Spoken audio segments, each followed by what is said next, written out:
Oh,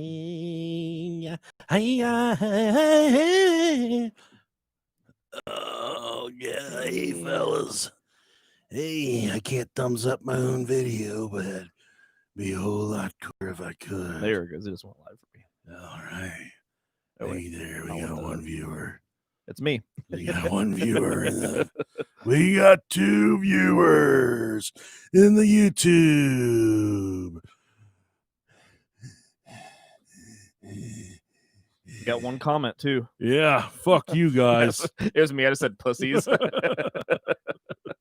Fuck you, pussies. G'day, guys, from Melbourne, Australia. Hell yeah.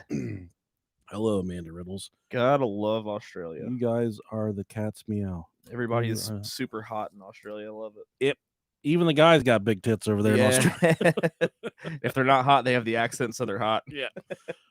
Nathan Batty, one of our favorites, man. Yeah. He's awesome. I'd love to talk to him again soon. Yeah, me too. Missouri, Michigan. Hey, we got to get this thing going, guys. We don't want to fucking talk to you guys on YouTube. We got to get the podcast going. I'm stealing one of your beers, by the way. So it's warm as shit, dude. Let's do it. I don't really care.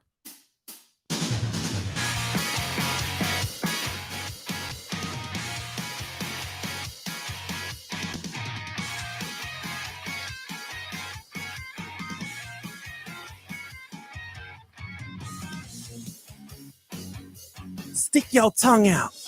Get a nice sip of that drizzle, drip, because you're back at the Brohio Studios, coming to you live from somewhere outside of Dayton, Ohio. I'm the one on the right. I'm the chubby one on the right. The delicious Nickalicious.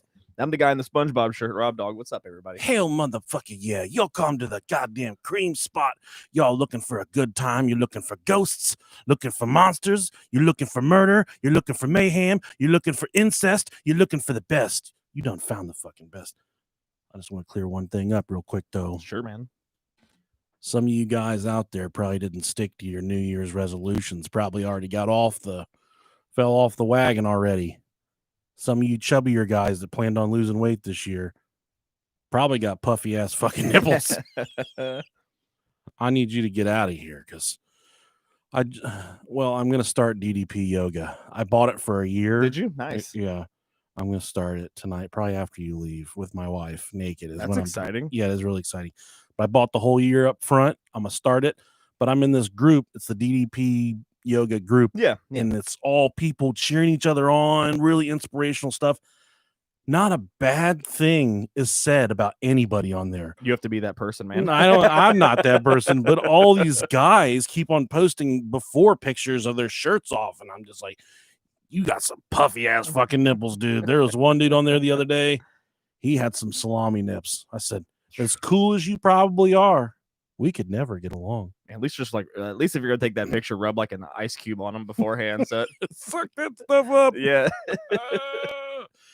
Well, you've come to the right spot for all the murder, mystery, mayhem. Like I said before, we're the Bros of Ohio. We just had a live show this past weekend. Yeah, we did. Good times. Awesome. I want to say thank you to everybody that came out to the live show. We call it the Brohio Super Spreader because we're all going to get COVID from that one. There was just a lot of people in a small room. We did our best to try and make it as a beautiful time, though. Safe as possible. Yeah.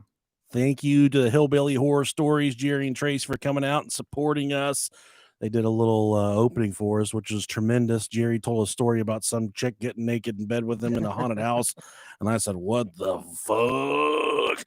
We actually heard that story a few months ago. Yeah. When it was candid and not allowed to be out. So hop on over to Hillbilly Horror Stories if you want to hear that weird story. Yeah, it was a good time for sure. For him, probably. Not necessarily for...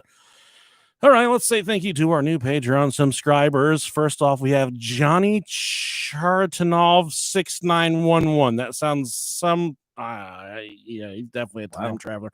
Johnny, love you. Love a picture of your penis that you sent. Thanks, bro, for everything. Love you.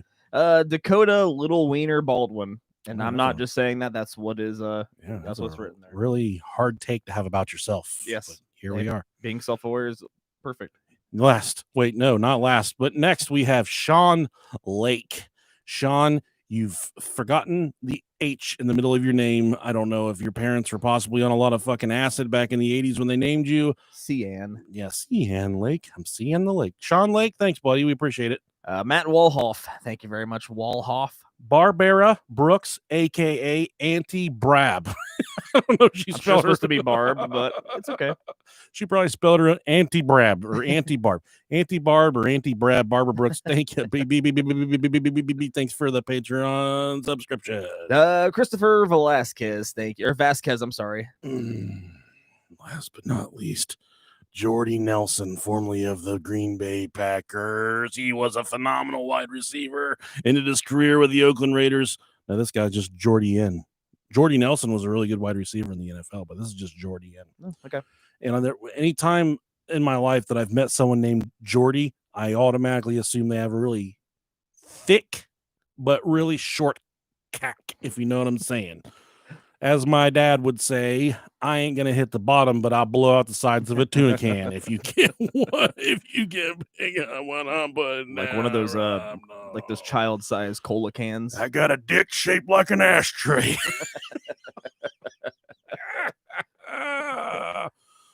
This is for all you crazy bitches out there listening to the show. I'm sure there's plenty of you. Yeah, well, confused, jealous wife stabs husband after seeing her younger self in old photos. Oh, okay. Only in Mexico, a woman stabbed her husband several times after thinking she found photos of him with a younger woman. It turns out that she herself was that, quote, other woman. The photo of the couple was taken years ago when they were dating. Police in Sonora, Mexico advised authorities from the municipality of I can't say Kajim reported that Kajim is a Middle Eastern word. Kahimi, I don't know how you say it. Kajim. I'm not good at that one. Kaheme. The authorities from the municipality of Mexico reported that a suspect identified only as Lenora N. was arrested for wounding her husband, Juan, with a knife after finding several photos in his cell phone. The husband, who managed to take the knife from her, explained that the photos were of them back when they were youthful and slim. Juan... I want to say, if she thought that he looked exactly the same in those pictures and she looked different, what does that say about him? You gotta take a look at yourself in the mirror, baby girl. He's Adonis and Adonis. You ain't trying to. Yeah. He didn't crack at all, and she's just falling apart at the seams. The husband who managed to take the knife from her explained that the photos were of them back when they were more youthful and slim. Juan apparently convinced his wife that he had digitized the old snapshots to store on his cell phone. What a nice thing to do. Yeah. Fortunately for the man, the police arrived at the scene after neighbors heard screaming and sounds of a scuffle. Local media last reported that the woman was being detained by authorities pending charges. And she definitely looks like she's fucking crazy, dude. I love how they have the officers on each side in the mugshot. They got their heads pointed down. Yeah, that's how Mexico does it, man. You got the tequila task force to fucking take her out. It looks like Dog the Bounty Hunters. Like people took her in. The best part is this dumbass cop right here has a Kodak fucking camera hanging around her neck, a Polaroid. They really do. It's great. All right, so like we said before, this super lot of fun, the live show this past week. Thank you to everyone that came out. We didn't get a chance to do Brohio Jeopardy like we wanted to. Now we ran out of time. So we're going to host a Zoom event soon. We got a couple Brohio Jeopardy shows planned for that. We got some more bugs left to eat here for our live shows as well. Sweet. Oh, yeah. There's worms, fresh larvae. I'm glad we didn't get around to those last time. And then also big news this week, we're going to be featured on an episode of Podcasts We Listen to with Jeremy Collins. We did an interview with him yesterday. He's just picking our brains about how cool it is to be Nick and Rob, how cool it's not to be Nick and Rob. And I think he kind of got a wild release schedule, but I didn't ask him. Usually whenever we interview someone, like, so when's this coming out? And we're like, right in about 3 minutes. But Jeremy seems like one of those guys that probably edits his stuff up a little bit. Right. Maybe takes a little bit better care of his content than we do. Can't make any promises to that. But then we've said this before. We literally record, and the second we're done recording, we hit stop. We hit render, and then we flip it on the internet. So then every time that's just the way we've done it. There's like a 5-minute 5-minute in between time from once we finish to when it's posted. It's good. There's a little gap, tiny gap, just like when I'm hitting it from back. There's not a big gap. There's not a not a lot of daylight right there. Yeah, if we have to cut, we cut, and then we start right from there, and then that's it. Huh? So if you get this, like last week, we got what was it? Story time with Rob Dog. We had some type of audio issue. Yeah, it's in the past, so let it fucking go, guys. Okay. If for some reason yours is still fucked up, if you just delete it and re-download it, it'll be fine. It'll be fine. Just like our relationship, it will be fine. You and you listen to the show. This is usually the part of the show where we start talking about all kinds of wild stuff that happened to us during the week. I got nothing to talk about. No, man, we had a great week. It's been a really, really just busy, nice week. Yeah, this is the fourth or fifth time we've seen each other this week. So it's really nice. We had a good weekend. After we parted on Saturday, I went to my brother's house right before Conor McGregor got knocked the fuck out. Yeah. And Jason has this really fucking weird. This dog was surrendered to him from a heroin hotel. Okay. The dog ran away from the heroin hotel. My brother found it, and then the heroin addicts came over and said, "We want our fucking dog back." My brother's like, "You're not getting this dog back, you heroin addicts, you marijuana smokers." So he kept the dog. His name's Murphy. He's got this rubber chicken. If you take it from him, he gets mad. The dog bit me right on the goddamn sack when I took this fucking chicken from him the other day, right on the very lower 3 millimeters of my sack. Oh, man. Pinched it. I don't know if this is just me, but if I pinch and roll my scrotum when it's warm out to itch it, it's okay. But if I do that when I'm really cold, something happens when I pinch and roll, and it creates an entire intense fire over my entire body. Oh yeah, mine will do that too. It feels like you're dying. Yeah. When you're sack's in roly poly mode. Okay. When it's all scrunched up and all wrinkly. Yeah, man. If you hit it the wrong way, like grab it and pinch it for some strange reason. Over. Yeah, it's like it. Yeah. I know a lot of men and a lot of women complain about childbirth, but this has to be way worse than that. way worse. Yeah. It sucks. It's not fun. This episode, I believe it's destined to be one of our bests, Rob Dog, because heavy, big words there. This story is so fucking crazy and so far all over the place. We had to go all the way over to Great Britain to get this story. Oh yeah. They don't do shit like this in Great Britain, and I'm so happy that this happened. I'm so happy that they gave us this. They bestowed this story upon us, because usually we only get stories like this in America, Florida. But the the good people in Great Britain, they they said, "Oh, I got a real good story for you real quick." And they gave us this, and it's a true story, but it's so protected that the real names of the people involved had to be completely changed, because that's awesome. They were juveniles at the time of this happening. I know you're listening to Coda Little Wiener Baldwin. This story is for you, Little Wiener. Yeah, like I said, our story takes us back to February of 2003 in a suburb of Manchester. When I hear Manchester, I think of a guy with really big tits. Oh, here he comes. It's Manchester. He's just stomping through the villages on the little green huts, because they live in Great Britain. They live in the hills. Where the little people live. The Hobbit hole, the Shire. Yeah, they live in shires in Great Britain. Here comes the Manchester Run. I picture like a real tall, skinny guy in like a nice suit with like a monocle and a pencil mustache. Oh, that's fair as well. I'll take that. And he's got to be super, super British. So it's like, up, cheerio. chip. But put on, old chap. 2003, what a time to be alive. Am I right? We were 15, 16. And that about the same with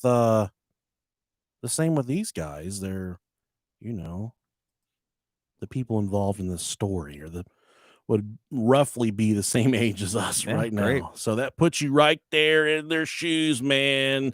You kind of feel it. You feel what they're going through, because 2003 was a coming of age with the internet, chat rooms, AOL, Instant Messenger, just starting to tug at MySpace and all that stuff. So lots of people hadn't even started eating ass yet. I think they did. I can confirm that people were eating ass in 2003. Nobody ate mine. Not willingly and not on purpose, but there were fatter children out there eating ass, fatter teenagers eating ass. All right. Just something me and my brothers like to do to keep each other busy while my parents were away. If you are a child of the 90s and the early 2000s, some of the terms used in this episode are going to hit you right in the feels. Sweet. Yeah. Like we said before, due to the privacy and the age of the people involved in this case, we're operating on a first name basis here, which that wasn't even really their first name, but you'll kind of learn why these names have to be protected as we progress through this story. The foundation of the story starts in none other than an MSN chat room. Oh, wow. I don't think I ever frequented a MSN chat room. I did get in the AOL chat rooms. I'd be like, ASL right here, 21, male, hung well, trying to get my balls licked on. I tell everybody. And then I'd get old hot rod dad 69 right, and be like, hey, I heard you trying to get your balls licked on. I've been trying to get my balls licked on too. Maybe we can just lick on each other's fucking balls. You ever just settled with an old man before? He just comes to you and he just won't leave you alone. He's trying to get his balls licked on. And you're trying to get your balls licked on, Rob Dog, and you just surrender and you say, let's just lick on each other's balls. I haven't, but I would never rule it out. I feel like that's how a lot of really ugly, nasty gay guys fall into that. They're not necessarily gay, but they just hook up with a bro that likes to play video games. And one night it's late, they're done eating popcorn, they're done eating Eggos and shit. And they're like, man, I ain't ever had my dick sucked before. Ain't nothing wrong with giving another guy a broner. And you're just like, I'll fucking suck on your penis. It'd be so hard to talk sexy to another man. I want to blow job you. I want to look right into them balls. I want to stare down the hole at the tip of your wiener. I want to look inside your wiener so hard I want to see out of your butthole. That's how, you can do that. If you get a guy hard enough and he's small enough, like a midget, if you have a midget boyfriend or a midget husband, you can get his boner really hard, and you can pick him up and you can put the dick hole up to your eye, and you can actually see out of the backside through the butthole. It's a straight line all the way through. Nice. That's how you know you're having a good time. Yeah, you like blow into the ass and play the dick like a flute. Yeah, that's exactly how it works. We have a young teenager here, 16-year-old named Mark. He is the fucking star of this story. I don't know what he did to deserve this fucking avalanche of shit that fell on top of him over the next year that we're going to be talking about here, but he really fucked up. He really loved to hop in these MSN chat rooms. Is it MSN or MSM? One of them's a fucking news service. It's MSN. Okay, yeah, MSN. Okay, I just want to make sure I wasn't.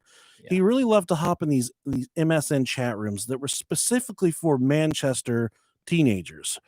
It was I guess a local hangout chat room where all these teenagers from the Manchester area could get on, talk about what kind of Junko jeans they want to buy, talk about their Lizzie McGuire poster they just hung up in their fucking bedroom, all the stuff that Manchester teenagers talk about.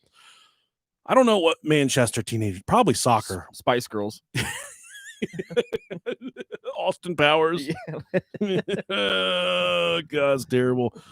Now, Mark, he was avid. He was avid about this MSN chat room. And this is kind of where he spent most of his time when he was at home. But he met a 16-year-old female in the chat room by the name of Rachel. Sweet, sweet Rachel. Gotta love it. The thing about Rachel was she had a stepbrother that went to school with Mark. Oh. Her stepbrother was getting fucking picked on. So she reached out to Mark in the chat room and said, hey, sweet motherfucker, I want you to take care of my stepbrother because he's getting picked on. He's getting bullied. Mark was a, kind of well-known kid in the school, pretty popular.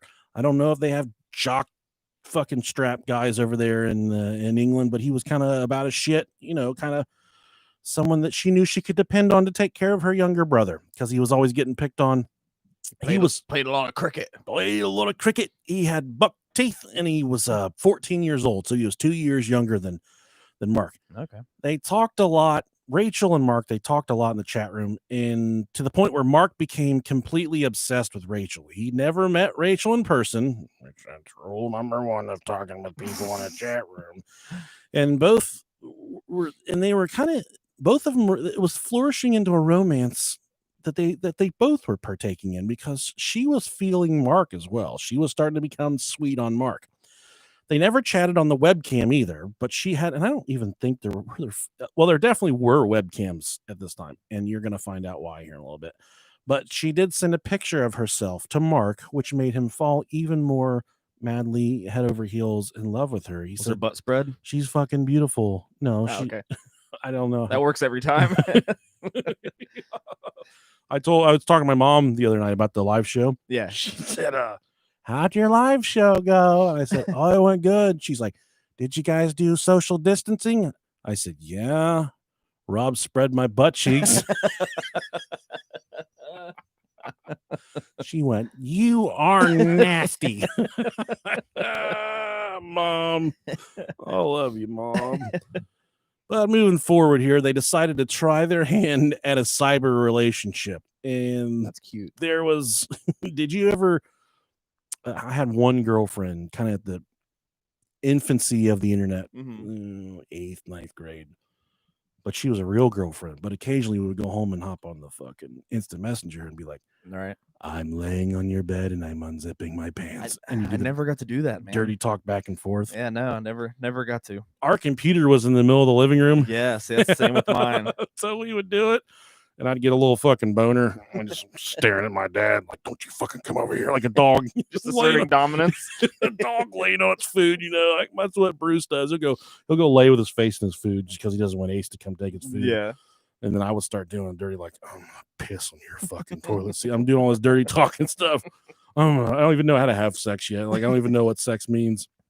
I'm just like, I'm gonna fucking pull your fucking hair on your back. Trying to do all this nasty. And then my dad's sitting there watching 2020 and Inside Edition. And I'm just like, come over here and find the fuck out what the fuck this boner's all about. So then my dad starts sucking my dick. No, that's bad. We're not gonna. My dad's gonna listen to this. Like, I swear to God, I never fucking stopped this dumb gay. We always try to be mean to me. And then they decided that they were gonna try their hand at a cyber relationship, and this was kind of before the online dating stuff took off. And it wasn't uncommon at that age, 14, 15, 16. If you met a girl in a chat room, you kind of like have like a puppy love. Yeah. Let's be in a cyber relationship. So for those of you that are a little bit younger, this may seem a little bit weird, but this is completely common for the time, just to meet somebody online. And it seems like everyone now that meets, everyone meets their spouse online. And it says a lot about you and I that we met these chicken heads in person. We married them. We didn't have to go to no fucking man. OK Cupid or. It seems like it. I don't know. It seems to me, and maybe just because I'm not used to it, that it would be really difficult. It would, dude. I don't know. It's like I don't know how to online date. I have no idea. It's like it starts with a really cool fucking picture. You gotta take of yourself. Like when you go, say you go to a store and you want something, like you're wanting some chips. So you walk down the chip aisle and there's 45,000 different types of chips, and you don't know which one you want to get. Yeah, that's what it seems like. It's like. I don't think you analysis paralysis. You or I wouldn't have to worry about that. There'd be like two swamp donkeys sitting there eating corn like Mexican street corn. I would be like Ricky and just swipe right on everyone. Eventually, someone will bite. Guys, dogs, cows, cats. It doesn't fucking matter. You're all getting the mean inch. It doesn't matter. Guys, girls, I don't fucking care. Someone show me some sort of attention. At some point, though, Rachel's younger brother, we're going to call him John. Okay, the one that Mark was supposed to protect at school, did join the chat, the MSN chat room. Like I said, his name was John. Mark started to connect with John as well, and he would talk to him a lot in the chat room. More so, they just had a lot in common, and they started to become actually really good friends, John and Mark did. So not only was he trying to fuck John's sister, but he really thought John was cool, and they got along. They had a lot in common. And this didn't turn out to be just an internet thing either. These guys, well, there were several dates set up for Mark and Rachel to meet and to take their internet romance to the next level. Because that's what you do. You meet someone online, and then you go meet them out in a fucking dark alley somewhere, and you see if they're going to kill you or not. If they don't kill you, you're in there like... I'm either going to die or I'm going to get fucked. Or you can do both. I'm going to get killed and fucked. Win-win. Oh, yeah, buddy. The problem was Rachel would oftentimes have things pop up that wasn't his boner. Also, some type of... herpes. She always had a... I've got herpes. Boy, if I had $1 for every time I called to see if someone wanted to hang out, and they're like, I can't, I have herpes. I've got love nuggets on my balls. Love nuggets. Love bumps. What are they called? I got the oozy goozies.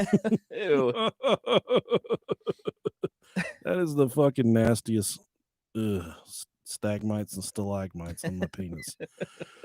Yeah, so she would oftentimes have things pop up, herpes, plans, whatever, and she would always give an excuse, and it wouldn't allow them to meet up like Mark wanted to meet her.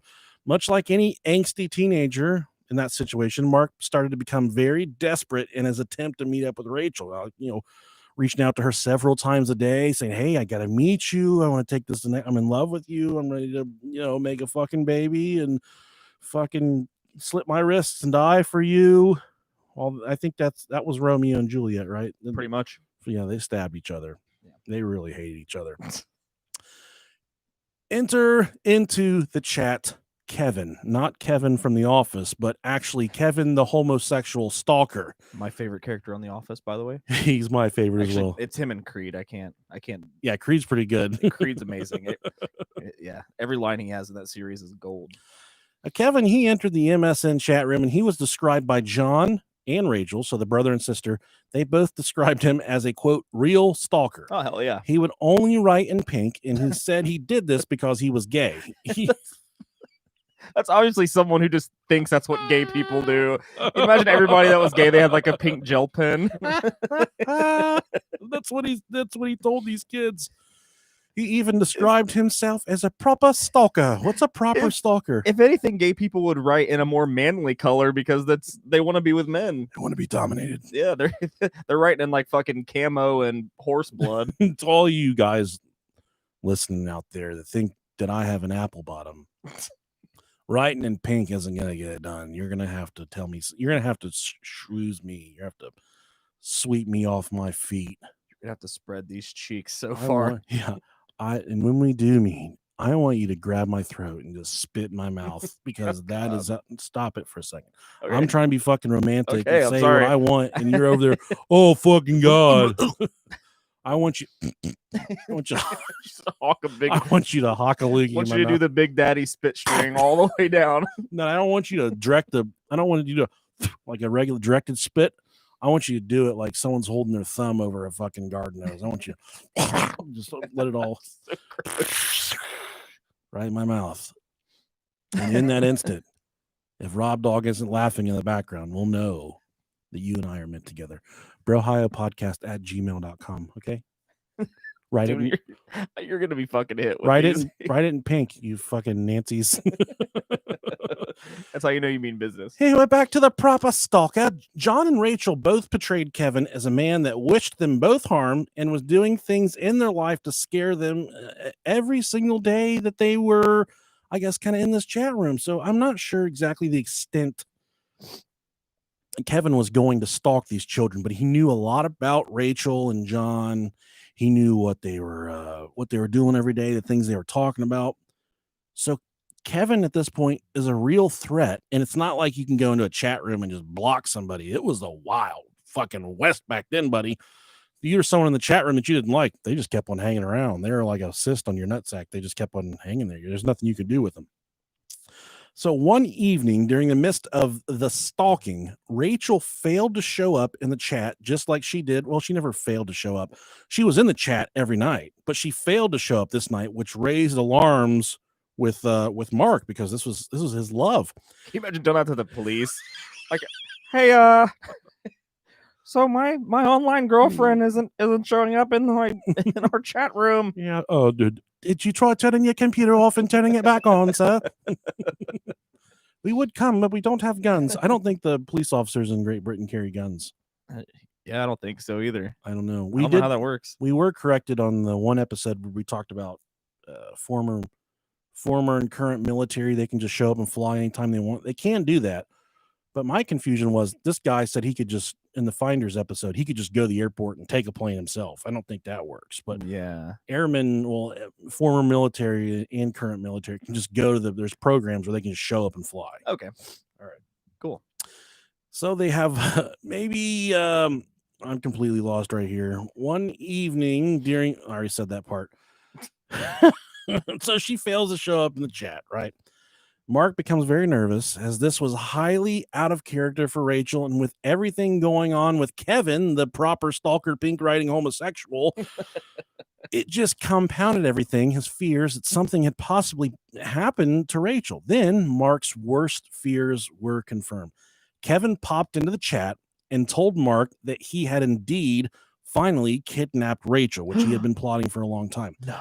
There was nothing that Mark could do at this point until Kevin was going to give Mark the opportunity to be Rachel's knight in shining armor. Aww. All he had to do in exchange for the safety and release of his internet girlfriend was beat his fucking meat on a live webcam for Kevin. I would have done that even without you asking me to do that. And some of you are like, oh man, they're getting off topic again. No, Kevin said, I'll give you your girlfriend back, but you must masturbate your penis on web camera for me to watch and enjoy myself, because there's nothing I love more than a warm cup of tea and to watch a 16-year-old masturbate while I write in pink writing and you think that I'm the meanest, cruelest man in the entire world. How's that? That was pretty devious. Was that British or was that Australian? We don't know. Pretty close to British. We don't know. Yeah. We don't really know. So all Mark has to do at this point is start fucking jerking off. Start making. Hey, easy enough. Start making fucking knuckle babies. You know how often I beat off when I was 16? God damn. You must come on the webcam and burp your turtle. So there Mark is burping the turtle, and he didn't really think about it. He kind of was like, hold the fucking phone for a second. That's it. Well, he was kind of apprehensive about it at first, but then he said, oh yeah, I'm gonna beat my meat. I'm gonna get her back. And so not only do you get the power move of saving her, but theoretically she might be there watching you beat your meat, which is gonna turn her on anyways. She really might like get her going. She might like your stroke game. Women really, and that's a power move. They really like when dude. They like the old short stroke. Yeah, well, anytime they catch a guy beating off, it used to drive my mom crazy. No. No, but yeah. So he said, Kevin, he said to Mark, you got to jack off on the webcam, and I get to watch, and then I will release your stupid fucking girlfriend. Sadly, Mark did perform the act, but it did ensure the safe release of Rachel. So Rachel was released from the evil grasp of Kevin at this point. Mark just released knuckle babies. Yeah, knuckle babies. So Rachel did return to the chat at this point, but only briefly. Kevin realized that he could get exactly what he wanted from Mark by abducting Rachel. Oh my gosh. No. Yeah, man. So like clockwork, Rachel was abducted again by Kevin. He stole her again. It's like fucking Princess Peach. No. So he took her again. This time, though, there was no getting Rachel back. Kevin went into great details describing to Mark what he had done to Rachel. He said that he abducted her again, and he and some of his gay friends participated in a gangbang of Rachel. They're gay, though. Doesn't matter. A butt's a butt, dude. It's like, you know what? I'm highly starting to doubt this pink writing. That felt kind of good, right? Right, chat. So they participated in a fucking group gangbang of Rachel. When they were complete, they murdered her in cold blood. Rachel was not coming back this time, unfortunately, because she was dead. And Kevin described to Mark, he said, the whole entire time that we were gang raping your girlfriend, she was crying out for you, and there was nothing that you could do to save her. She was calling out for you, Mark. And Mark couldn't save her. He's just sitting there beating off like, no. He's like, I'm doing it real hard, man. What are you doing in front of that webcam again there, kid? So we didn't ask again to stop wanking. there was no amount of burping the turtle this time that was going to get Rachel to come back because poor Rachel. She was dead. Well, she wasn't. She didn't die the first time. She was abducted. The second time, she was murdered. She was died. Maybe. To say this messed up Mark would be a complete understatement. The poor kid could barely function after this. He became depressed. His grades went to shit. He became completely withdrawn. There was no one to help him shoulder all the grief of Rachel's death, except for Rachel's little brother, John. And at this point, John and Mark were hanging out a lot in person. So John was real. And he and Mark were hanging out a lot in person. They were going places, and they were pretty much inseparable. People said they were like brothers with one another. So he never asked any questions.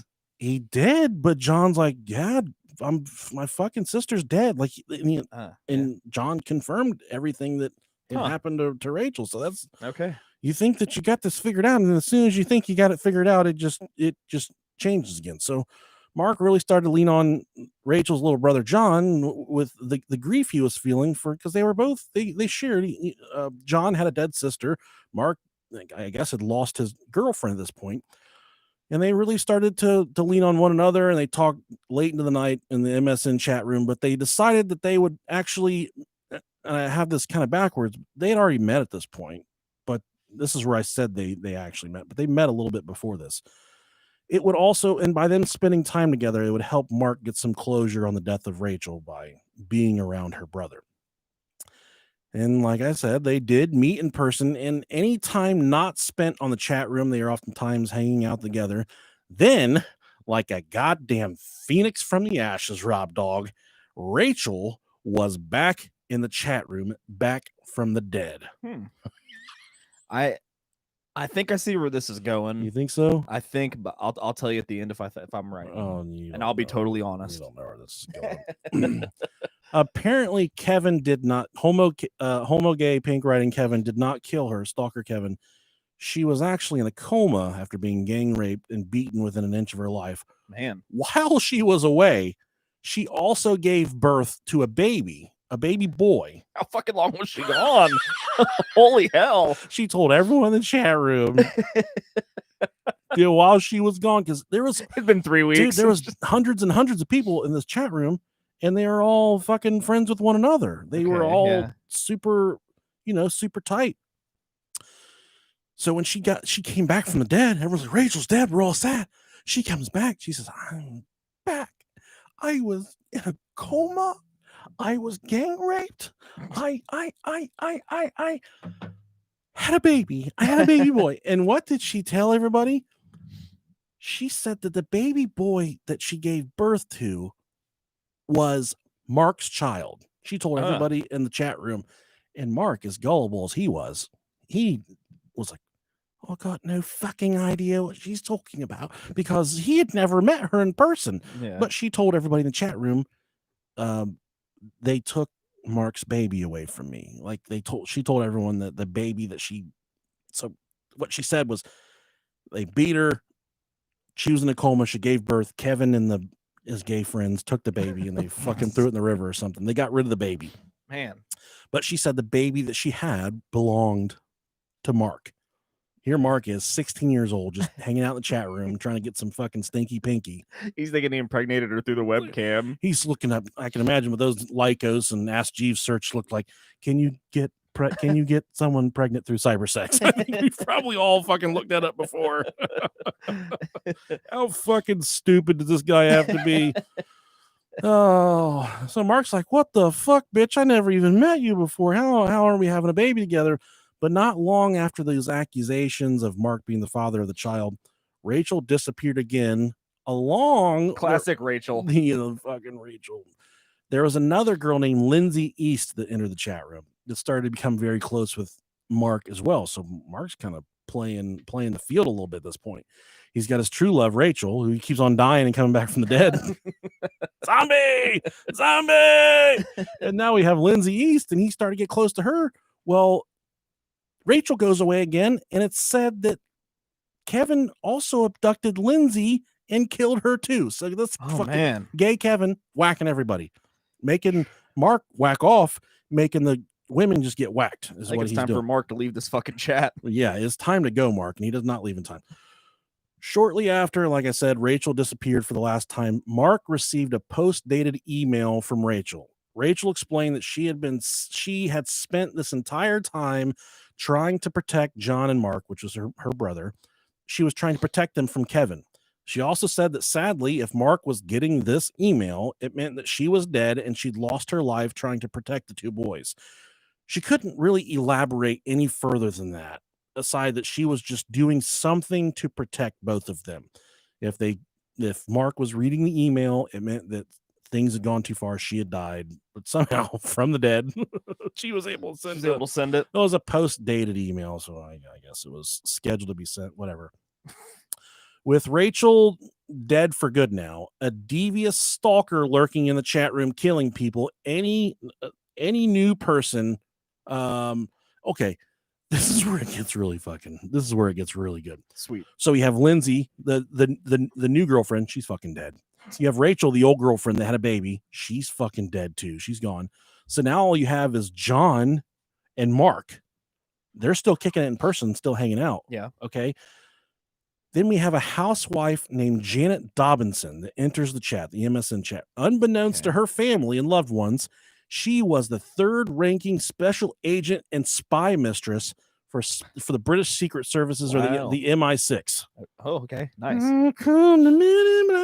It's getting good. Not number 4, not number 5, Rob. This was the third highest ranking official in the British fucking Secret Service. And she started to frequent the chat room as if she was perhaps working the case of the missing girls. Okay. Just hanging out in chat room. But it makes sense, though, if you have two teenage girls that go missing, essentially murdered in cold blood, and those around them say they were,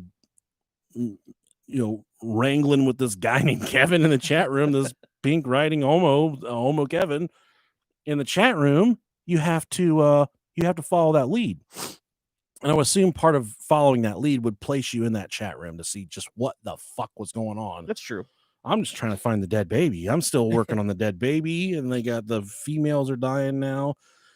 She started to frequent the chat room as if she was perhaps working the missing case, the case of the missing girls. She started to confide certain information to Mark and Mark only, and she knew that he would be an intricate part of her investigation. She wrote in all caps, she told Mark that while she was in her 40s, she was still very, very sexy.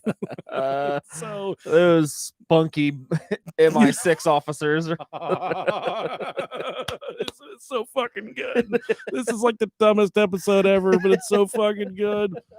So she writes in all caps like an angry, retarded uncle that just like one of those guys that stormed the Capitol. And she does mention that she's in her 40s, but she has to let him know that she's still very sexy. Every 40-year-old wants you to know that. I mean, not a little bit sexy. When I'm 40, that's what I'm going to be doing. So Mark's like, I am been fucking beating my meat for some gay fucking dude on a webcam, and now I got this hot ass spy chick in here trying to fucking jump my bones, jump my shit. But after she had an offer for Mark, she extended an offer to Mark that she wanted to present. I kind of worded that wrong. She presented Mark with an offer that she knew he would not be able to turn down. Okay. She revealed that she wanted to recruit Mark into the British Secret Service, the MI6, and all he'd have to do was pass some secret initiation tests. So I got to jerk off on camera again. Just wait. If he could do that, he would become a rich and powerful spy for the British government. Janet Dobinson also explained that if everything went as planned, he would be afforded the opportunity to meet the Queen of England, Oh, hell yeah. and Tony Blair, the Prime Minister of Great Britain. To get to that point, though, he had to prove himself by protecting a very, very important target. He had to be a bodyguard to an extremely important person by the name of James Bell. Okay. So we got John, James, Mark. But okay. It's a lot of white people names. Yes, it is. If he kept the target safe, if he kept James Bell safe, he would be compensated £30,000, and his initiation into the Britain. And I wrote pounds, like literally POUND, because I don't know what the sound like. What is money's made of in fucking Great Britain? Is it literally like Crumpets? If you have 30,000 pounds, do you literally walk around with 30,000 pounds in your fucking pocket, or how does it work? I don't know. I really don't know. I'm assuming. Why can't it just all be dollars? That's what they keep. That's what the Queen's Guard keeps in their hats. Yeah, pounds. All their money. I always thought they shit in those hats. They could. That'd be a comfortable shitter. It's fuzzy. Maybe it's the Queen shit. Waist high. She hasn't shit. She's a reptile. Probably the runniest shit in the world if she did. Even I know that, Rob. If he kept the target safe, he would be compensated £30,000, and his initiation into the British Secret Service would be complete. Mark would later explain it felt like every dream he ever had in his entire life was coming true. The fortune, the awesome career, and not to mention the foxy spy lady that he was now wrangling tangling with, old Janet Dobinson. Man, everybody wants him. Who was 40, but still very sexy. Fox. And all caps. But without going too much further, we have to figure out why James Bell was such an important target to the British government that that Mark had to keep him safe. Janet gave Mark rather detailed report about James Bell and his worth. 14-year-old James Bell was worth Please stop, Rob. This isn't funny. This is so stupid. James, 14-year-old James Bell was worth 548 billion pounds to the country. He had to be protected at all costs because he knew the code to a huge, quote, huge, massive safe kept at the bottom of the Atlantic Ocean. So this fucking Mark guy is falling for all his shit. But shit, the pound sterling, 0.73 pounds to a US dollar. So it's almost, it's almost cent for cent. Yeah, it's pretty close. It's about a quarter difference. So that's, that probably fluctuates. That's $500 billion. So this little porky fucker, this 14-year-old James Bell is worth 5.5 billion pounds to the British government. And he had to be protected at all costs because he knew the code to a huge, massive safe kept at the bottom of the Atlantic Ocean. That's great. And Mark's like, what the fuck are you talking about now? Janet explained that the safe belonged to the Queen of England and contained all the world's richest jewels. Because she just kept it at the bottom of the Atlantic, just in case if she needed it. This just seems like a really nice spot for this box of treasure. She's an amphibian, so she could easily just swim down there and get it. Oh, and this is where it gets really good, Rob. Oh, it hasn't gotten good yet? No, the huge piece of info here. James Bell only lived 3 miles away from Mark in Manchester. Wow. And it was actually someone he already knew. It was his best friend, John. Wow. John, his best friend, was James Bell. So now we will refer to John as James and James as John, if that doesn't. So the guy he's been hanging out with all this time. He's getting bullied. Rachel's brother. Turns out he's a fucking national treasure. He's worth fucking $1 trillion or whatever. He knows this combination to a safe at the bottom of the Atlantic Ocean with riches. The richest jewels in all the entire world. The Queen's booty. I mean, yeah. And now all Mark has to do to solidify his spot in the British MI6 is keep this kid safe, he's already done a good job of up until this point, already been kicking it with him, keeping him safe. It was going to be easy to just hang out with this dude because it's his best friend. He's like, I got him. I would keep you safe, Rob. If we were rolling through some place we weren't supposed to be, some dude pulled up and said, what the fuck are you looking at? I would be like, come over here and suck my dick. And then we find out whether he wanted to get down or if he really wanted to get down. And if you want to fucking fight, dude, I would get out and I would tear my shirt off. I'd show him my big old fucking. I'd suck his dick so hard. I'd whip his ass for you, Rob. I would keep you safe. I don't know what Mark's gonna do here for John. I found out that if someone you don't know just randomly comes up and tries to fight you, the faster you rip your pants off, the faster they'll run away. I like to cock my neck and just poop my pants. Just shit on the ground. Like that fucking TikTok you sent me yesterday. It was TikTok. This guy's like, I'm gonna fart on my wife and wake her up, and you hear like it's the nastiest fart, and he gets up, he starts waddling the crab bathroom. Walking. He's just, I shit my pants. He turned the TikTok off. I just shit. All right, so back to the story.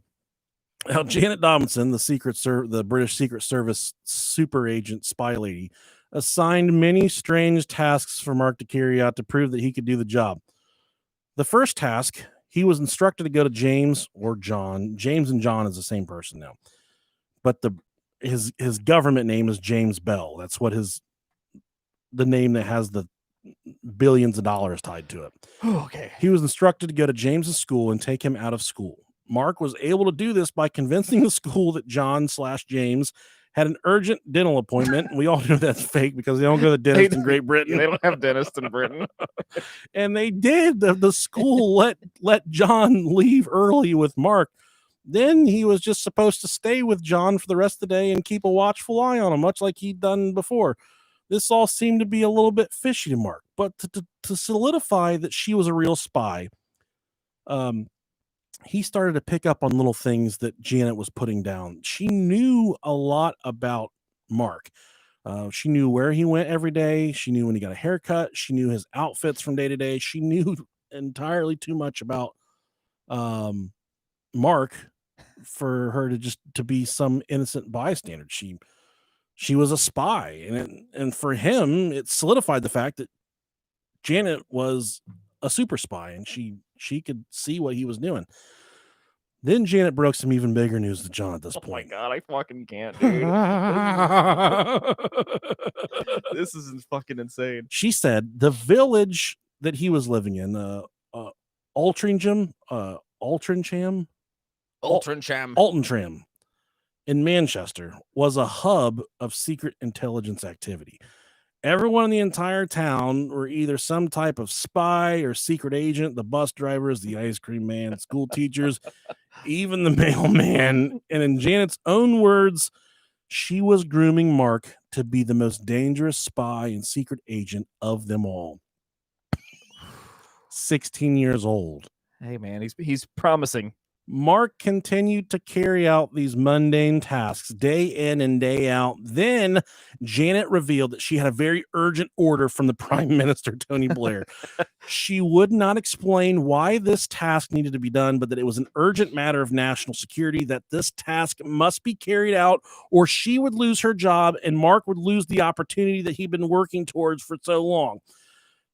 He wouldn't be able to bask in the glory where he would finally get to meet the Queen and the Prime Minister. All of this would be lost because he wouldn't carry out this task for her.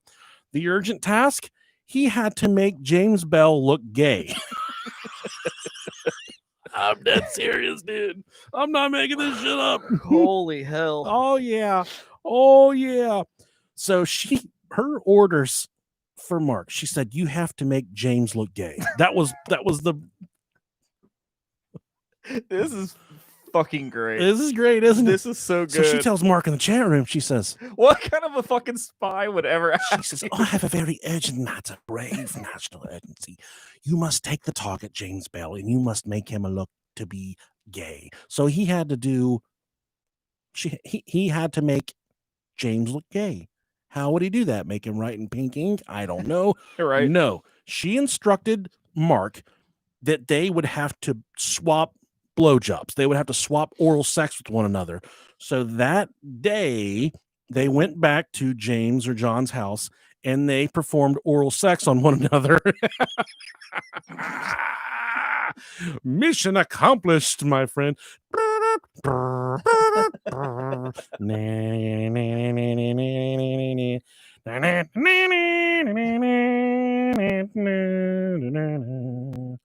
So Mark said No fucking way. I'm not doing this. I'm not sucking his dick. He's not sucking my dick.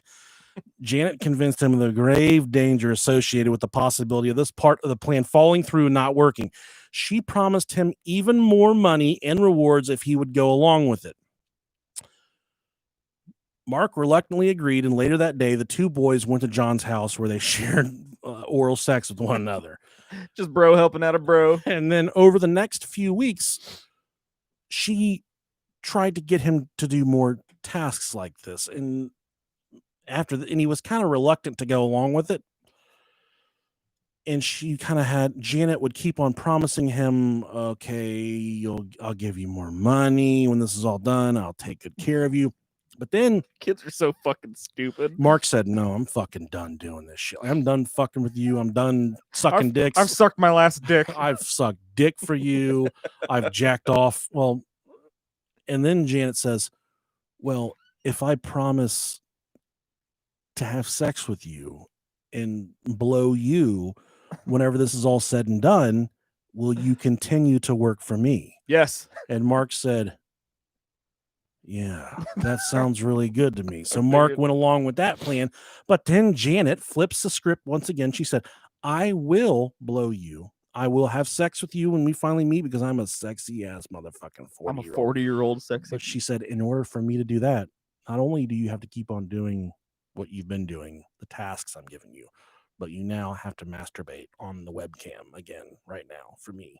So Mark, once again, pulled out his weenus, started burping the turtle, man, making knuckle babies once again, jacking off on the webcam so the sexy spy lady, Janet Dobinson, could watch him blow it. Awesome. Good for him. He sounds like a stupid fucker, doesn't he? He's about a fucking dipshit. I wish we could interview him. A few weeks went by after this, then Janet shared some extremely sad news. James had developed a brain tumor. The real fucking kid that he's been wandering around town with now has a goddamn brain tumor. This is like the funniest brain tumor ever. Which Mark believed because in passing, like 2 days before that, him and John were talking, and John's like, yeah, I gotta go to the doctor. Well, I went to the doctor and they found like a mass on my brain. They say it's like a little tumor, but it should be okay. Just a little fucking tumor in my brain. Then flash forward a couple days, the spy lady is like, James has a brain tumor and he's gonna die. So then Mark is like, he doesn't want to believe all this wild shit. But 2 days before this, John comes to him and says, I went to the doctor, I got a little brain tumor. It doesn't fucking matter. So he hears it from the horse's mouth itself. Then the spy lady says, he's going to fucking die. This brain tumor is way worse than what was let on. So Janet explained, due to the brain tumor, James would need to be executed. Oh my God. Yeah, it was defined as a mercy killing, and this would conclude Mark's final step to become a secret agent. At this point, he would become a British Secret Service MI6 member. Your job was originally to keep him alive. Now you have to all of a sudden you have to kill him. A mercy killing. Ending his suffering. It was so important to keep him alive. Listen, before you get done beating your meat for me again. And then Mark's like, I just got done sucking his dick 3 days ago. Now I gotta kill this fucking guy. After this, he would then collect 80 million pounds of which he had already made. So he had carried out 80 million pounds worth of work at this point that she was promising him. And he was keeping a running tab. He said, bitch, I done sucked some dick. I done jacked off on camera for you. I've done all this. I got the motherfucker out of class early for the dentist. I've done all. I've been babysitting this motherfucker for 3 days, 3 months. This is insane. And he was keeping a running total for all the money that she promised him. And it was up to $80 million. So I would be trying to collect on that shit too. If the last stepping stone is I got to put this little pork chop out of his misery, then I would fucking do it. Already sucked his dick. He's gonna die a happy man. Because I think I know what a man would like, and I think if I had to do it, I would probably just be able to do a good job at it. Sure, because I know what I like. You want it to be over fast. You don't want it to be. Yeah. You don't want it to be like long and drawn out. When I'm receiving fellatio, I like for my wife to grab it and just scream at it, just like it's like fucking growl at it like a raptor. Just pinch the tip of the dick and you can just listen for an echo. Yeah, it's like a balloon. Yeah. Mark said there was no way that he was going to kill his best friend, but in the back of his mind, he was completely obsessed with Janet Dobinson and he needed Janet. Janet revealed that if Mark would commit this mercy kill, she would meet him and she would make love to him. Mark couldn't resist the temptation. It was now time to kill his best fucking friend. But then Janet gave Mark some very detailed step-by-step instructions as far as how he was supposed to carry out this murder of his best friend John. Well, a mercy killing. It wasn't a murder because he kept on, he's like, I'm not going to murder my best friend. She said, this is not a murder. This is a mercy killing. He has a brain fucking tumor. He's suffering. He needs to be like, someone needs to kill him. It's like a dog with the fucking limp. You take it out to wherever and old yeller. Yeah, you shoot it. She told him exactly where to buy the butcher knife, how big the butcher knife needed to be, how many times he needed to stab John before he would die. She then instructed Mark he would need to wait 20 minutes before calling the police in. This would give James the opportunity to bleed out. Janet said she would then get in disguise. She would be one of the first ones on scene, and she would be posing as a detective superintendent. She would immediately protect Mark from being arrested. And that's sweet. It is very sweet. I gotta pause for just a second. What's up, YouTube? Oh yeah, boob tube.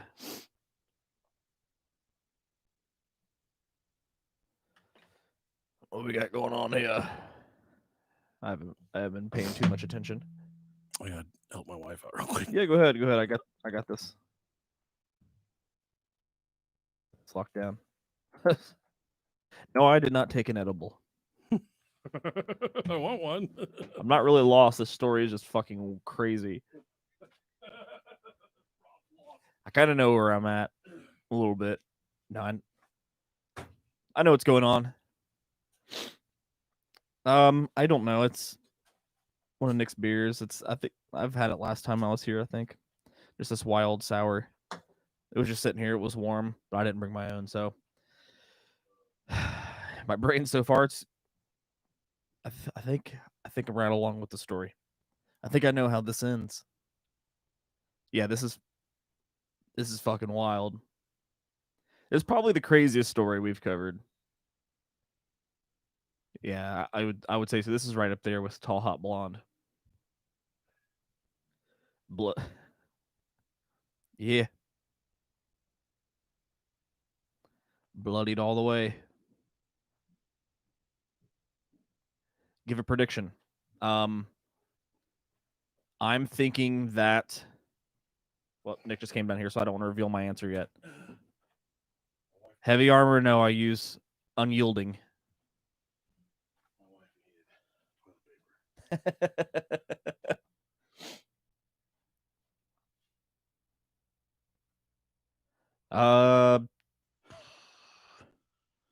Someone just double experience just happened, so I'm not sure. 220, 230, somewhere around there. Someone just asked if the window behind us is real or fake. So they sent us an email. It's fake. It's not. Oh yeah, that's not a window. Yeah, it's fake. A poster. It's a poster of a poster. Weak. I don't play that terribly often. I wish, but Fallout. Oh, okay. I play it as often as I can, but yeah, kids constantly have my Xbox, so I can only play it for so long. It's easier to shut them up to just give it back. Yeah. All right.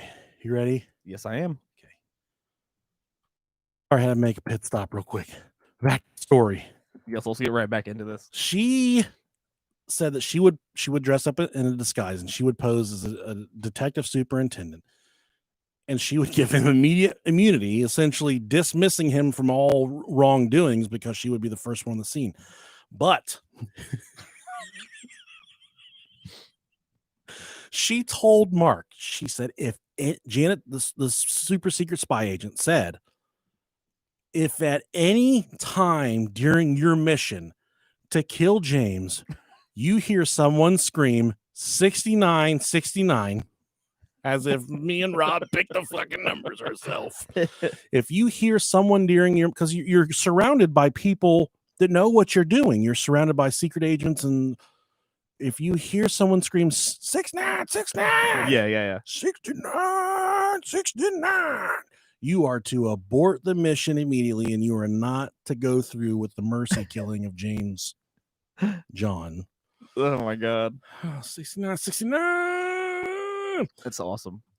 And Mark didn't question her. He was fucking ready. Around 7 p.m. on June 29th, 2003, Mark and John, or James, entered the Goose Green Alley, which is right next to the fucking Diagon Alley, all over there next to the Butterbeers and the fucking, which at this time was a dead-end alley behind a row of shops in the Altrincham Shopping Center. The two boys had spent the entire day together, and John had actually been, and this is from listverse.com. The two boys had spent the entire day together, and John had been with Mark when the older boy bought the knife that he was intending to stab his best friend to death with. So John went with him to buy the fucking knife. And he said, when John asked what the knife was for, Mark explained that it was a gift for his mother. Now, alone together in the alley, Mark stabbed his friend in the chest and then in the stomach. This was all per Janet's orders. Mark waited 20 minutes before calling an ambulance. I think it's 999 in Great Britain. It's not 911. He told the responding officers that a stranger in a black hoodie and black pants, I believe, had approached them and stabbed John before fleeing. John suffered a pierced kidney, a lacerated liver, and his gallbladder had to be removed, and he was in critical condition for a week. Police remained on the hunt for an alleged madman with a fucking knife that was stabbing teenagers and kids in alleys. So this entire time, John is laying in a coma for a week. They're looking for some guy in a black hoodie and black pants that kind of fits the description. Yeah, sure. John was unconscious, so he couldn't really say who stabbed him. Okay, and when he did regain consciousness, he confirmed that a stranger had stabbed him. Shit. He did not say that Mark stabbed him. He said a complete stranger, madman, wild man, came down the alley and stabbed him. And he said he did not know the identity of the man that attacked him. Wow. So at this point, the police are frantically searching for a man running around Manchester stabbing children. Police were finally able to retrieve some closed-circuit television from Goose Green Alley and saw that the only two people that entered the alley was John and Mark. Cameras showed both kids entering the alley and only Mark exiting the alley 25 minutes later. Oh. Once confronted with this information, John admitted who the real stabber was. And he could not give any explanation further than that. He couldn't say why Mark stabbed him or why he said that somebody else stabbed him when he knew Mark was the one that stabbed him. Mark was arrested in July of 2003, and he was first charged with murder. That was until I believe he was initially charged with murder because they thought that John was going to die. But then it was eventually reduced to attempted murder, and he was detained in a juvenile detention facility. Jeez. He couldn't figure out why Janet hadn't saved him like she said she would.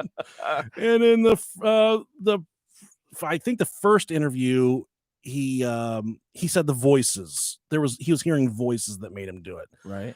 And during the second interview, he said, all right, guys. I need you guys to sit down for a second. This is during his police interrogation. Uh-huh. He sets them down, and they set him down. They're like, you're being charged with attempted murder. You're going to go to fucking prison, dude. And he says, okay, I got to come clean about something. And the cops are like, what do you have to come clean about? And Mark says, I work for the British Secret Service. And just so fucking nonchalantly tries to explain to the cops, this was all planned and plotted by the British Secret Service, the MI6. I work for the government. I'm going to meet the Queen. I'm going to meet Tony Blair. I'm a bad motherfucker. I kept this dude. He's got the combination to the treasure chest at the bottom of the ocean. But you guys didn't know about that, did you? No. And I was the one trusted to take care of him. And then when he developed a fucking brain tumor, I sucked his dick too. I bet you didn't know that. I sucked his penis. I was blowing it so good. He sucked my dick. We sucked each other's dicks. And here I am. I got to stick a knife in his fucking back. Kill him. Neither of us wrote in pink ink, so we're both straight. We are not gay. Socks on, no pink ink. We're not like that fucking queer Kevin. We are not. So he's sitting down with the cops and he's telling these guys, all right. I get that you guys are upset and you think I tried to murder this kid, but I work for the British Secret Service. I'm the real deal, Holyfield.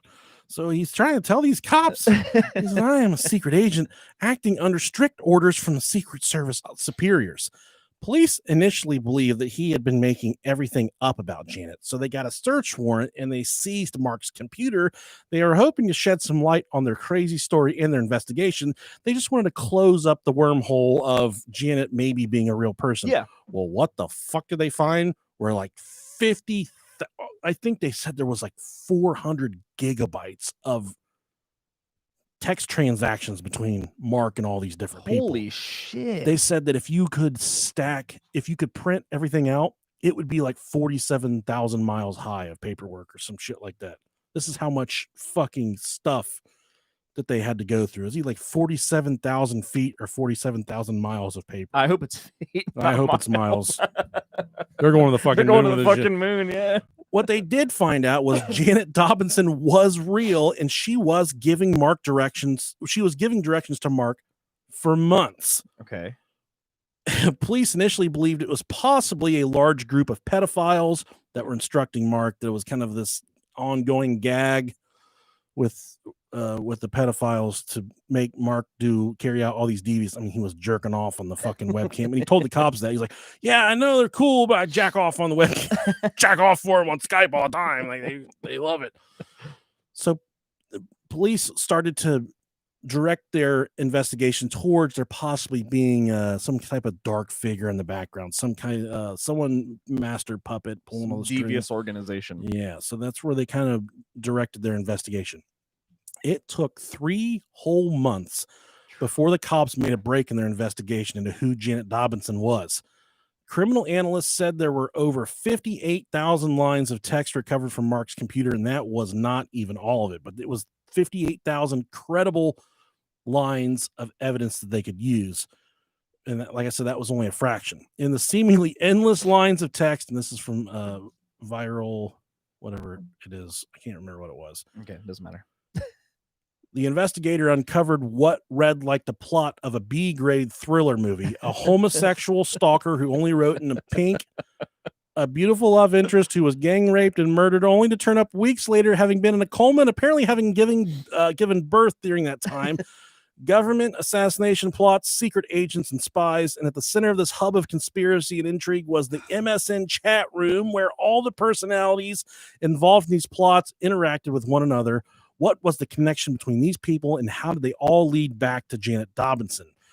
The investigator was initially fooled by all the personas. So they thought all these Rachel, Janet, John, Mark, Kevin. They thought everybody was their own unique everybody was different. Yeah. That was until they started to pick up on all of the different writing styles, different typing patterns, and the unique narratives. They were all separate. But they made a breakthrough when they found one flaw, and it took them several weeks to pick up.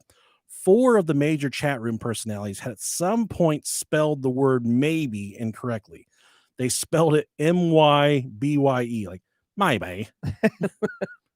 Will I be jacking off on a webcam later for some man in pink ink? Maybe. So all of these 4 major personalities in the chat spelled maybe incorrectly, M-Y-B-Y-E. Okay. They compared all the people that had misspelled that word, someone they already knew that they had already documented as spelling it that way.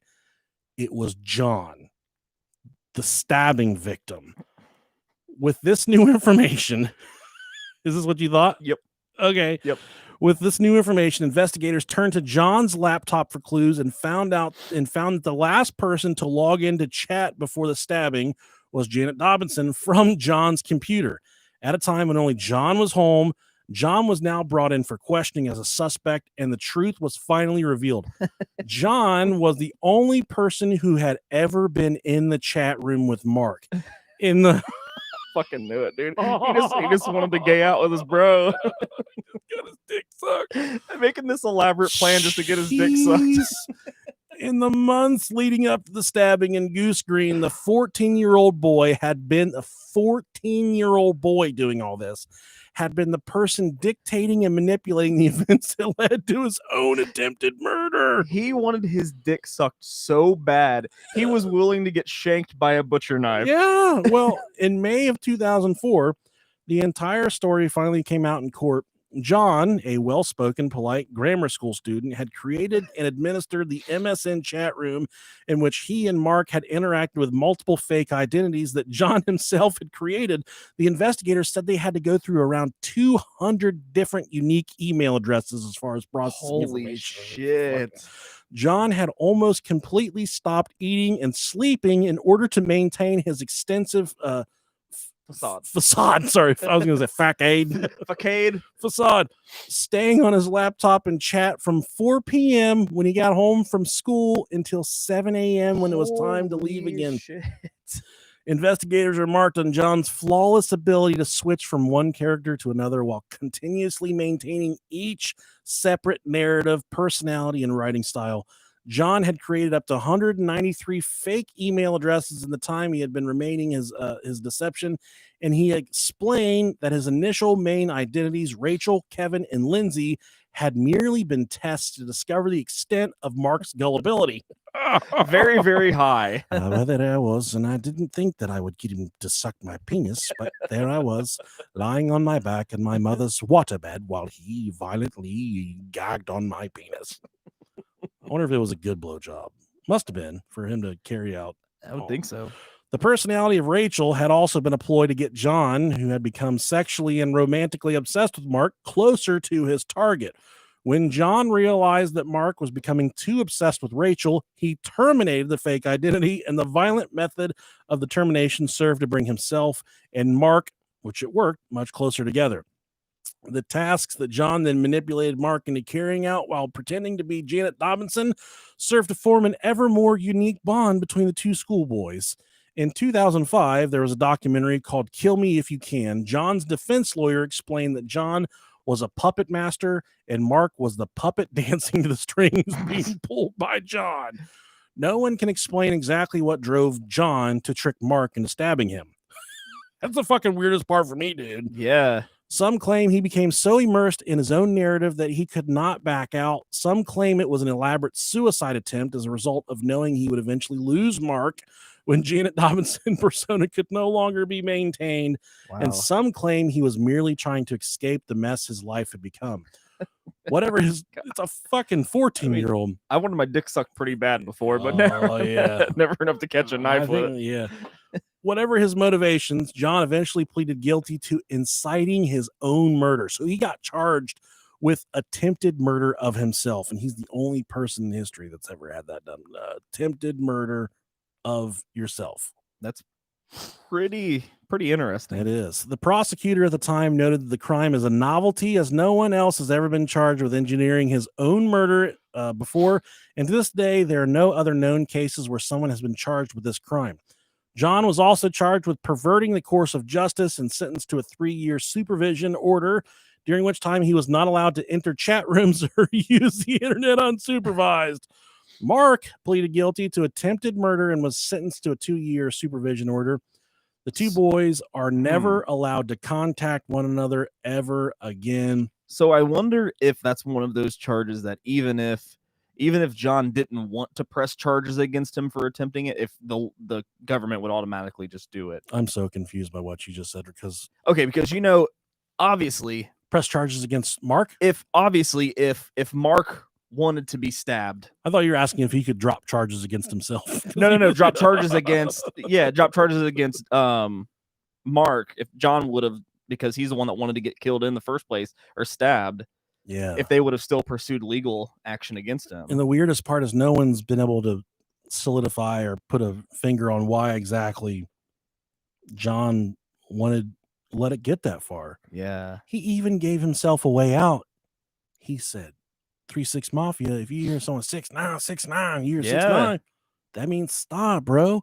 He was probably had another friend that was supposed to be there, like 6'9", 6'9", and he got caught up. And they're just supposed to suck each other's dicks. He missed the trolley, yeah. Let's all go back and see if we can perform some more of these tasks, shall we? So that begs the question. Well, they're underage, so we got to be careful. I was going to say, let's not go there. They're not underage anymore. As full-grown mates. Mark, how big was it? I mean, he's okay with penis size. He's okay with whacking it on camera to some strangers. So I mean, I'd say it's probably all right. They say the average length in Great Britain when flaccid is 3.7 inches. Hey, that's good. But it's normal for them to be shorter. On the other hand, the average erect penis in Great Britain is 5.1 inches. For who? I think overall it's average. For who? Yeah. I think I'd say he fits into that. Probably one of those poor kids that was blessed with an ungodly sized cock and just didn't know what to do with it. Yeah. So he says, here I am milking this thing on a webcam. 2003. Man, that's the heaviest part about this, dude. And it's so hard to find any information about this story. There's like 3 good articles about it. This was all masterminded and concocted by a fucking kid that was 14-year-old. Our kid's age, pretty much. A 14-year-old.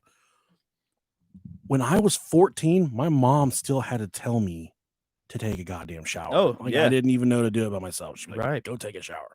This guy's a fucking secret agent. He's a murderer. He's a rapist and an impregnator. And what I read about John was he had a really misguided youth. His mom was kind of a slut bag, and she kind of moved between husbands a lot. Mm-hmm. And he really had a hard time with, I believe it was his newest stepdad. Okay. And he really hated the fucking guy. Sure, I can relate. So in an attempt to kind of help John, I guess, become easier, they were trying to help that relationship blossom. The new stepdad bought him a computer, and he said, hey, this computer is for your schoolwork, to work on your schoolwork. And also, we just wanted to give you something nice to.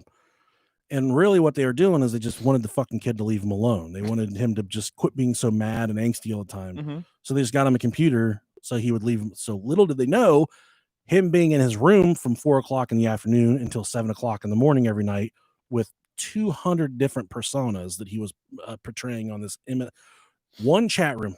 So this he was literally the chat room. The Mark guy gets in this chat room. He's like, this place is fucking hopping, dude. There's 200 people in here, all Manchester teenagers. How hot is this? This is the 14-year-old that's controlling everybody in here. Multiple different personalities, multiple different narratives. I wonder if he's the one that told him about the chat room in the first place. I don't think they knew one another. Well, and the craziest part was both kids had spoken to their parents about Janet Dobinson. Mm-hmm. They both knew about her. And the parents told the kids, you are forbidden from talking to Janet on the chat room. So the parents knew about Janet Dobinson somehow. And I think the parents are probably just like, they're caught up in a little story that they're making up with one another. Yeah. And these kids, little do they know, Mark's like, no, it's not a story. I had a real life penis in my mouth. The story may be fake, but the wiener that was in my mouth was completely definitely real. Completely made of flesh. That was a real penis.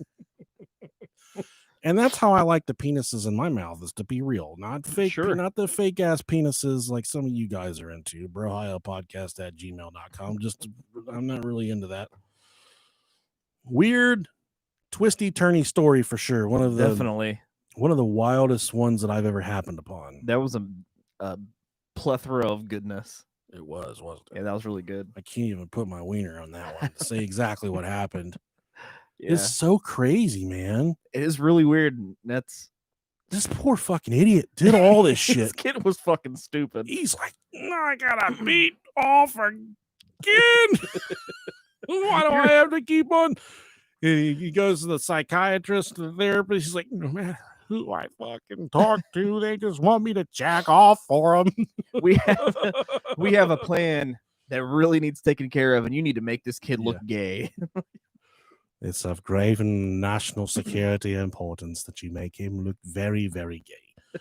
You could start by sucking his dick. You can do it in the privacy of your own bedroom, but you must. And I would have so even at 16, I would have questions like, hey, how is this going to make him look gay if I'm laying on his bed sucking his dick? Like, it's not like not like we're going to be doing it in the middle of a goddamn Roman Coliseum somewhere where everyone can see us fucking beating our faces on each other's wieners. Yeah. I'm going to be in his bedroom. They don't even know if they have beds in Great Britain. They might sleep on cots on the floor, so I don't even know if they're on a bed or what, or straw or hay. I think that's where Jesus was at right before he. But anyways. Yeah, man, that's weird. Yeah, I don't know. How would they have known that he did it?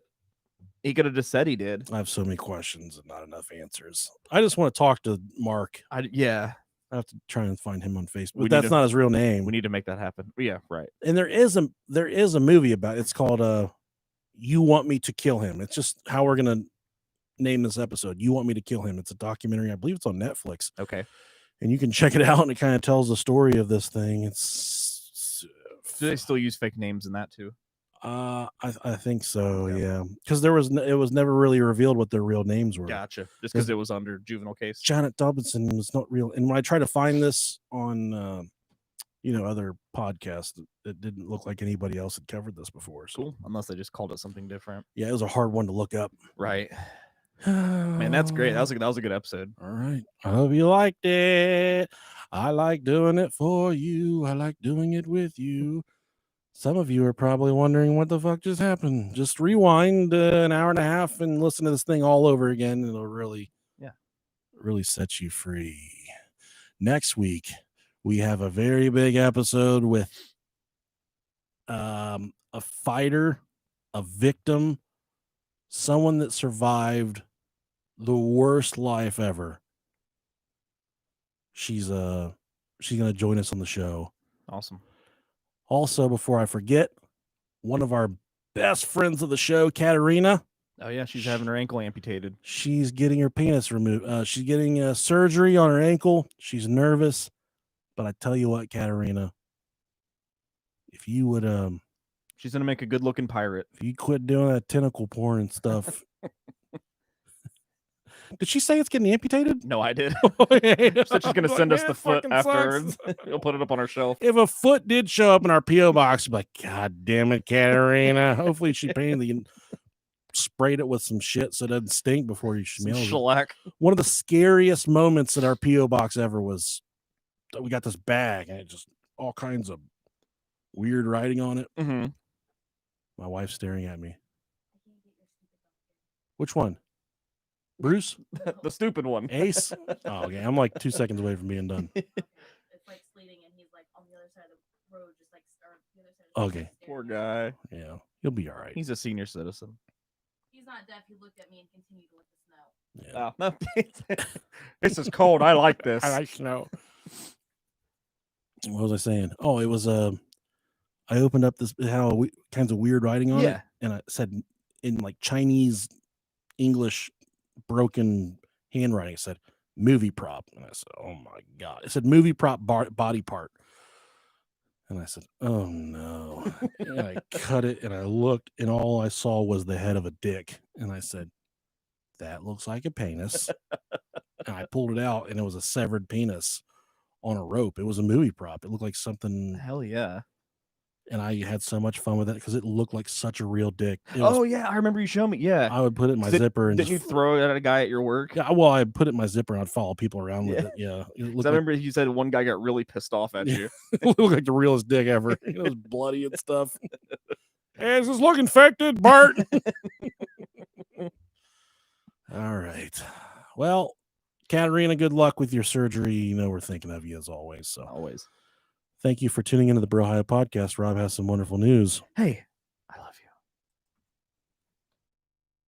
All right, YouTubes, Oh yeah, I forgot boob about tubes. Not saying anything too bad before we let him go. that. Thank you for being my friend. Have you guys covered Wendigos? No, we covered your mom one Covered time. mandingos.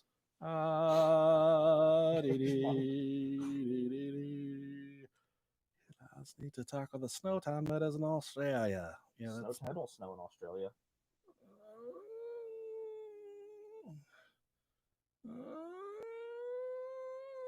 okay. Cool. We love you guys. Thank you guys.